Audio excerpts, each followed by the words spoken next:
நடிகர் விஜய் நடிப்பில் உருவாகி இருக்கும் திரைப்படம் வாரிசு. வாரிசு படத்தின் மூலம் விஜய் முதல் முறையாக தெலுங்கு துறைக்குள் நுழைந்து இருக்கிறார்.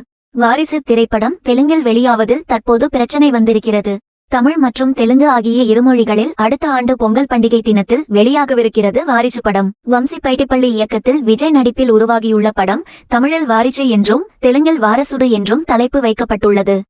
இந்த படம் வெளியாகும் அதே தினத்தில் தெலுங்கு திரையுலகின் சில முக்கிய நடிகர்களின் திரைப்படங்கள் வெளியாவதால் வாரிசு படத்திற்கு வசூல் பாதிக்கப்படும் என்று தயாரிப்பாளர் வருத்தத்தில் இருந்து வந்த நிலையில் தற்போது அவரை மேலும் கவலையடைய செய்யும் வகையில் ஒரு சம்பவம் நடந்துள்ளது.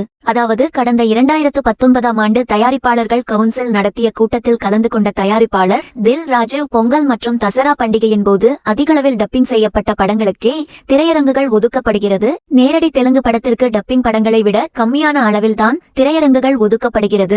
தெலுங்கு சினிமாவை நிலைநிறுத்த வேண்டுமானால் இனிமேல் நேரடி தெலுங்கு படங்களுக்கே அதிக முன்னுரிமை கொடுத்து திரையரங்குகளை அதிகமாக ஒதுக்க வேண்டும் என்றும் மிச்சமிருக்கும் திரையரங்குகளை டப்பிங் படங்களுக்கு ஒதுக்க வேண்டும் என்று கூறியிருந்தார். இப்படி 2019இல் தில் ராஜு பேசியது இப்போது தனக்கு தானே சூனியம் வைத்தது போன்று அவருக்கே சிக்கலை ஏற்படுத்தியுள்ளது.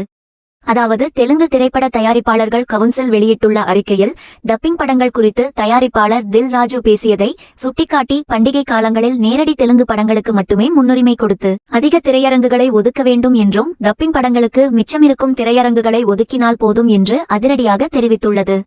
வாரிசு படம் முழுக்க முழுக்க தமிழ் மொழியில் உருவான படம். இதனை இயக்குனர் வம்சி ஒரு பேட்டியில் கூட தெரிவித்திருந்தார். இதனால் தெலுங்கில் டப்பிங் செய்து வெளியாக போகும் வாரிசு படத்திற்கு குறைவான திரையரங்குகளே கிடைக்கும் நிலை உருவாகியுள்ளது.